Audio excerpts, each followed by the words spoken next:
E agora, você acompanha pela Rádio Rio de Janeiro o programa Estudo das Obras de André Luiz. Vamos refletir sobre o livro Mecanismos da Mediunidade. Produção e apresentação, Deusa Nogueira.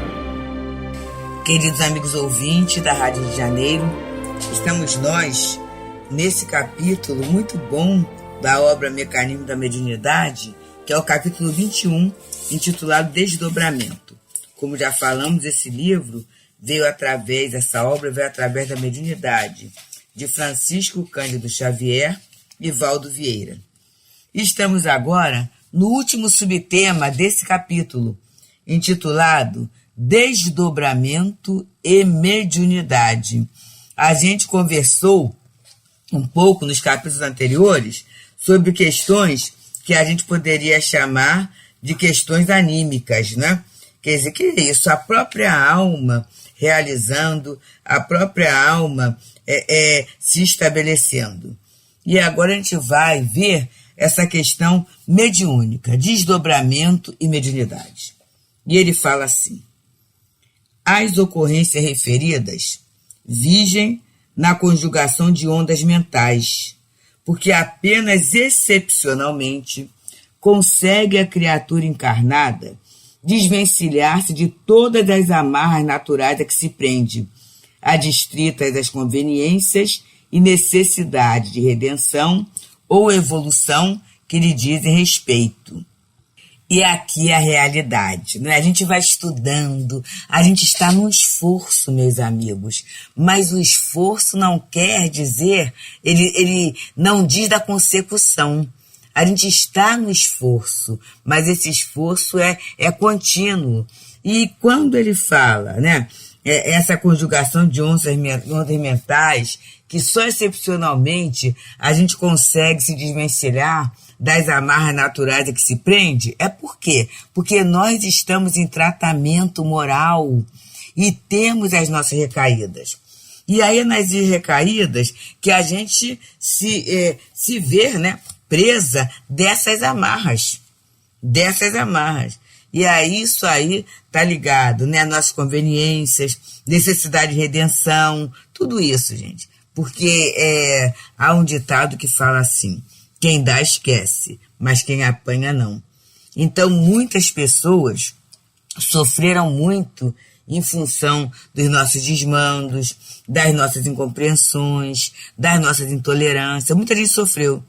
E nem todos tiveram a condição de nos perdoar. E é em função disso que a gente muitas vezes caminha carregando essas ligações.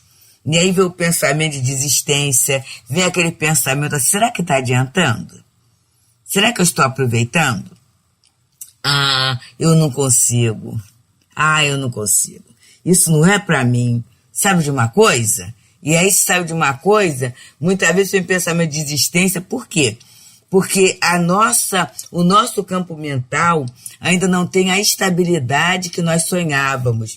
E muitas vezes eu li uma amiga minha necessitando fazer um emagrecimento pela questão da saúde, né? A saúde assim no estado assim bem sério. E aí ela procurou um nutricionista que é mais ou menos conhecido aqui no bairro que a gente mora. E aí ele mandou umas mensagens para ela compartilhou comigo. E aí ela falou assim, ele perguntou assim: você quer emagrecer ou você quer ser emagrecida? E ela falou assim: Deusa, como essa questão mexeu comigo, porque a gente às vezes fica esperando que o outro faça pela gente. E não é só na questão do emagrecimento, né? É na questão geral da vida. E a gente, há pouco tempo mesmo, teve a notícia que a criatura tomou um chá com 50 ervas para emagrecer, né? E acabou vindo a desencarnar. E o que é isso? Por que a gente procura essas soluções mágicas? Porque a gente quer que alguma coisa faça o que a gente não quer fazer. Porque, na verdade, o processo da reeducação alimentar é difícil, não é algo rápido, não. Mudar de hábito é muito difícil. né? Aprender a renunciar àquilo que faz mal, por incrível que pareça, não é uma situação fácil. Não é fácil. E é algo que vai ter que ser feito por quem? Pelo próprio. A pessoa pode ter até os seus auxiliares, que vão lá medir as porções, que vão comprar ou preparar o alimento, né? Que vão intercalar com a dosagem da água, tudo certo. Mas o trabalho, quem vai comer é ele. E a gente sabe até de notícias de pessoas, né, que iam para spas, né, para centros de emagrecimento e tudo, e levavam escondidos, assim, disfarçados, gente, tudo aquilo que ele não podia comer. Que às vezes até pagavam, subornavam os funcionários para que dessem uma quantidade maior ou para que trouxesse aquilo que ele não podia. Então, é um trabalho individual, é um trabalho difícil, o trabalho de educação não é um trabalho que alguém vai fazer em mim, não é isso.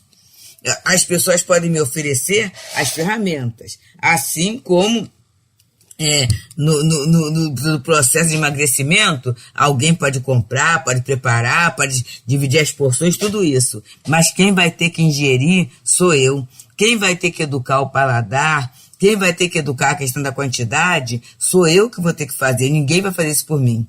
E essa, né, é a grande dificuldade da transformação, da evangelização nossa.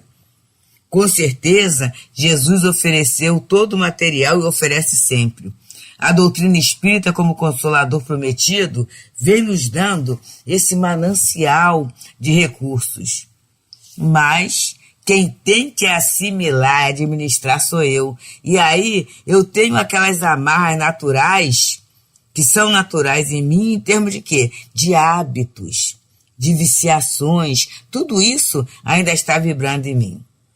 Para eu resolver trocar tudo isso, não é de uma hora para outra, né? Às vezes, eu posso estar convencida, mas não estou convertido ainda. Do convencimento para a conversão, são alguns passos. Então, é essa a situação do espírito encarnado. Ele fala, imperfeito, né? Que é claro que aqueles companheiros que já atingiram a perfeição, eu sempre falo, os companheiros que estudam Eurípides, de Encontro de Bassanufo, sorriem, que eu falo assim, eu tenho olho grande no quadrinho de Eurípides. Tá lá no Eurípides, o Homem à Missão. Quando ele falava 4 horas da manhã, acordar, aí tinha um receituário de fora, despachar correspondência. E ele ia assim direitinho, o dia dele todo anotadinho, com um trabalho enorme. E ele cumpria aquela agenda. E aí eu falo assim, meu Deus do céu, né? Quer dizer, eu já faço até a minha agenda, meus amigos. Posso confessar, adaptada ao que eu posso fazer. Porque senão a frustração vai ser muito grande. Então eu escrevo, sim, lá as atividades, tudo isso, mas longe de ser essa agenda, né, essa dedicação de Eurípides Bassanufo. E outros espíritos até não fazem nem agenda, mas eles conseguem, né, ter uma visão tão boa, um registro, um hábito tão bem formado, que essas ondas mentais, essas amarras, que para nós são naturais ainda, para eles já estão libertos dessas constrições. E aí André Luiz continua. É imperioso notar, porém, que considerável número de pessoas, principalmente as que se adestraram para esse fim, efetuam incursões nos planos do espírito, transformando-se muitas vezes em preciosos instrumentos dos benfeitores da espiritualidade, como oficiais de ligação entre a esfera física e a esfera extrafísica. Ah, queridos amigos, quantos médiuns que durante o sono físico exercem o seu mistério. Que coisa linda! E aí, muitos até com uma simplicidade vêm indagar, mas será verdade isso mesmo? Mas e aí se ele esteve no mesmo trabalho que o outro companheiro que sem ter contato com ele relata a mesma ocorrência com detalhes? Como é que isso pode ser feito da imaginação? Então, é essa possibilidade, às vezes a criatura não tem nem tanto o conhecimento acadêmico, mas tem uma vida de serviço, de boa vontade, de flexibilidade no trato com situações novas, com pessoas que surgem. Então, tudo isso vai ser um elemento facilitador, bem facilitador mesmo, né? Para que ela consiga, durante o sono físico, se converter em instrumento de benfeitores da espiritualidade, né? Como oficiais de ligação entre a esfera física e extrafísica. Conheci eu, determinado médium, que desde da sua adolescência e tudo, sonhava muito, né, com cemitérios. E a pessoa pensava até que estava obsidiada, muito, muito. E aí chega um momento, esse médium vai para a casa de Leon Denis, e aí continua a ter esse tipo de sonho. Mas só que certa feita, ela teve o sonho com o Dr. Herman, que é um dos diretores espirituais da casa, e a pessoa descreveu perfeitamente esse espírito, ela não conhecia, por foto, né? E o Dr. Herman como se abrisse alguns caixões e falasse para ela assim, ali tinha alguns cadáveres, né, em pé, só que todos em pé, e falava assim, fala para eles, esclarece. E essa pessoa falava. E aí ela acordou muito impressionada. Primeiro, né, que durante aquela estada ali, ela não sentia nenhuma repulsa, nada que pudesse de significar desconforto, né? E, naquele momento, ela viu aquele benfeitor, né? E ela vai, então, conversar com o próprio. Naquele momento, o altivo às quartas-feiras, trabalhando na sala do tratamento espiritual, no intervalo da saída de um grupo de pacientes à entrada do outro, né? O doutor Herman, através dele, ouvia, atendia aquela fila. E essa pessoa ficou na fila e perguntou. Quando a pessoa chegou, o doutor Herman falou assim, não é ilusão não, minha filha. Isso é gênero de serviço. Você, quando reencarnou, havia essa proposta de colaborar com a espiritualidade junto aos irmãos recém-desencarnados, ainda confusos em termos do próprio espaço. E aí Dr. Herman fala, e desde a adolescência você tem sido esse instrumento. Então, não é que você goste, que você tenha alguma deficiência mental de gostar, a doutora Herman até brincou, de lidar com defuntos. Não é nada disso, não. Você é uma pessoa saudável, mas você sente a tranquilidade de estar cumprindo a tarefa planejada e de estar cumprindo essa tarefa junto com benfeitores espirituais que você não vê. E nessa oportunidade, você conseguiu até nos ver como trabalhador, aí a simplicidade do Dr. Herman, né? Como trabalhador junto a você. Mas você nunca esteve sozinho. E aí, a partir desse momento, essa pessoa continuou a ter esse tipo de sonho, né? Algumas vezes e tudo, mas começou a entender como uma tarefa, como um trabalho, junto a benfeitores espirituais para auxílio a espíritos recém-desencarnados, ignorantes acerca da própria situação. E é essa a posição, né? É uma das posições que a gente pode trazer e analisar. Estamos então, meus amigos, pelas ondas amadas, amoráveis da Rádio Rio de Janeiro, no estudo das obras de André Luiz. Nesse momento, estudando a obra Mecanismos da Mediunidade, do próprio, através dos médiuns Francisco Cândido Xavier e Valdo Vieira, encerrando o capítulo 21, intitulado Desdobramento. E estamos no último item, né? Que é Desdobramento e Mediunidade.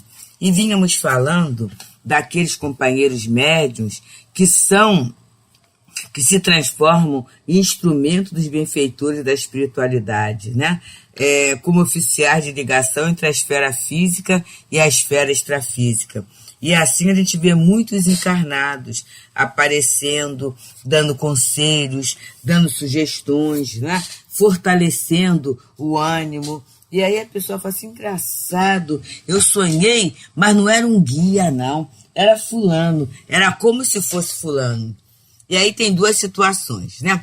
Uma pode ser um guia através daquele médium, né? Às vezes até um guia que é relacionado, que é ligado a ele na tarefa, e que muitas vezes, por eu não ter a evidência e não conhecer a fisionomia do guia, eu visualizo a fisionomia do médium dando aquela instrução superior, e isso muitas vezes tranquiliza aquele receptor, mas outras vezes é o próprio médium mesmo.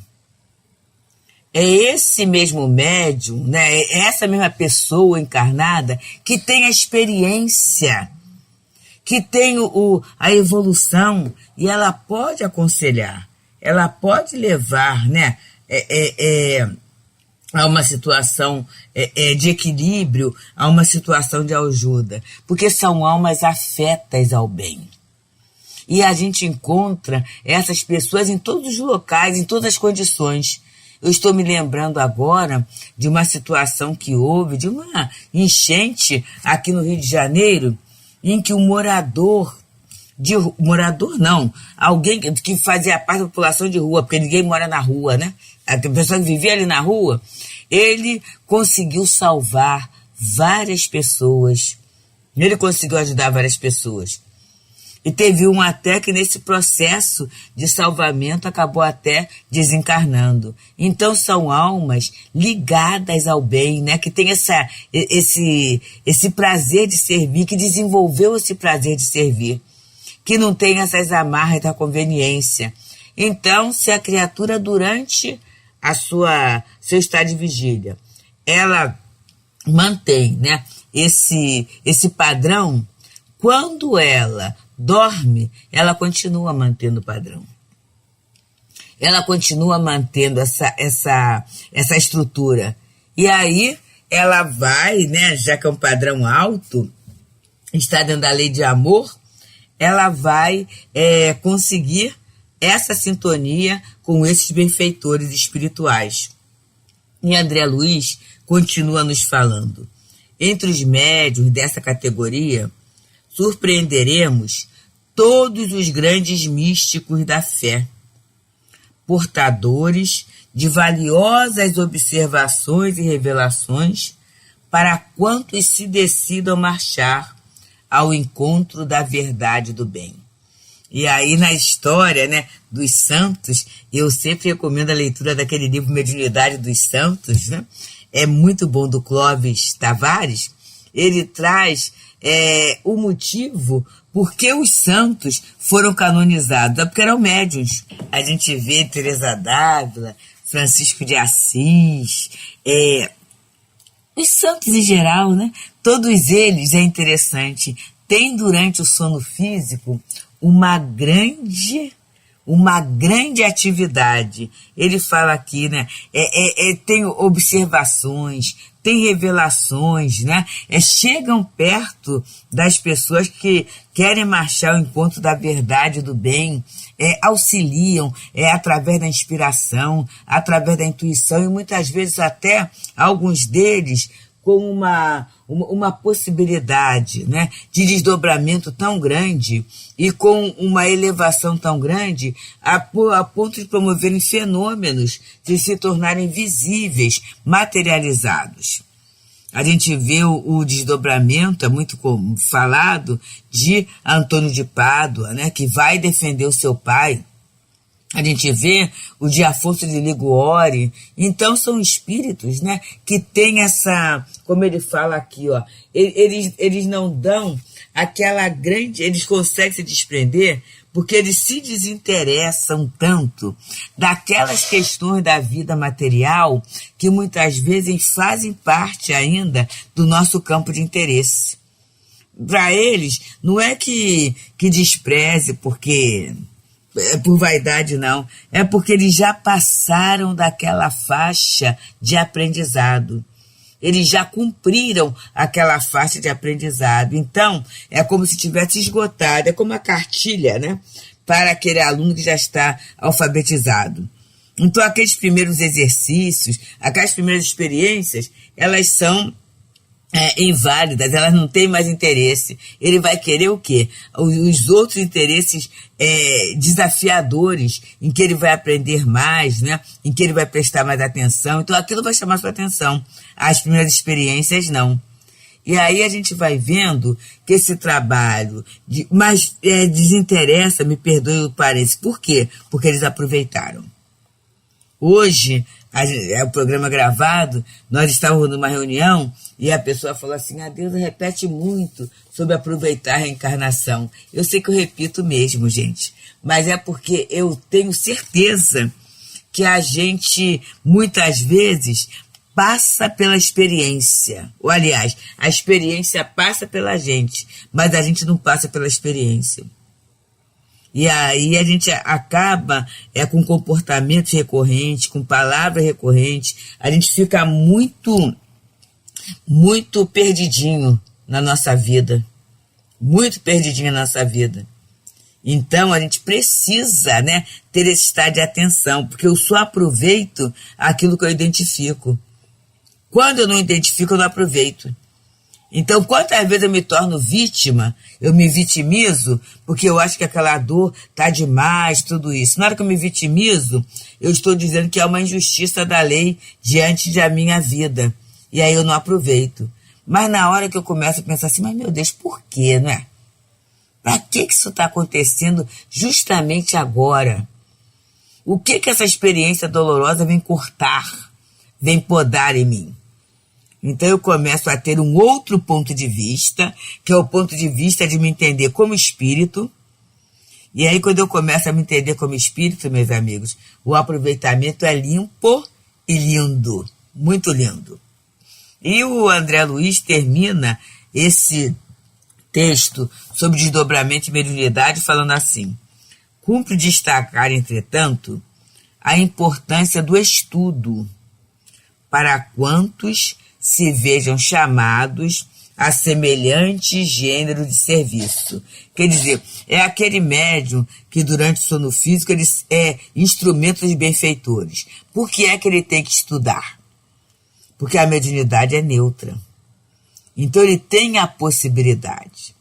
Mas se ele de repente começa a mudar a sua onda mental para um campo menos favorável, será ele esse médium, esse instrumento de espíritos que vão utilizá-lo para situações negativas, como contendas, né, discussões, desorientações, muitas vezes até estimulando paixões, estimulando algo, né, situações que não vão levar o espírito a um crescimento, a elucidação. Então é necessário que o médium estude para ele saber o que é o fenômeno, para ele saber quem ele atrai e para até ele trabalhar esse autoconhecimento. É muito necessário. Então eu vou ler esse pedacinho, esse último parágrafo. Cumpre destacar, entretanto, a importância do estudo, para quantos se fecham chamados a semelhantes gêneros de serviço.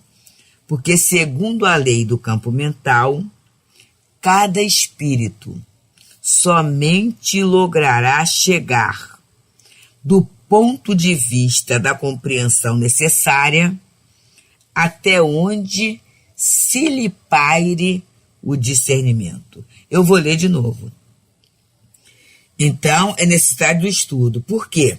Segundo a lei do campo mental, cada espírito somente logrará chegar do ponto de vista da compreensão necessária até onde se lhe paire o discernimento. Então, querido, discernimento é trabalho de casa, é obra nossa. E eu só posso discernir, eu só consigo discernir quando eu entro, né, pela porta do discernimento. E isso, vamos lembrar do que a gente falou do emagrecimento? Ninguém vai poder me emagrecer, né? Então, assim, ninguém vai poder discernir por mim. Discernimento é tarefa nossa de cada dia, de todo dia. Muita paz. A Rádio Rio de Janeiro apresentou o programa Estudo das Obras de André Luiz. Produção e apresentação, Deusa Nogueira.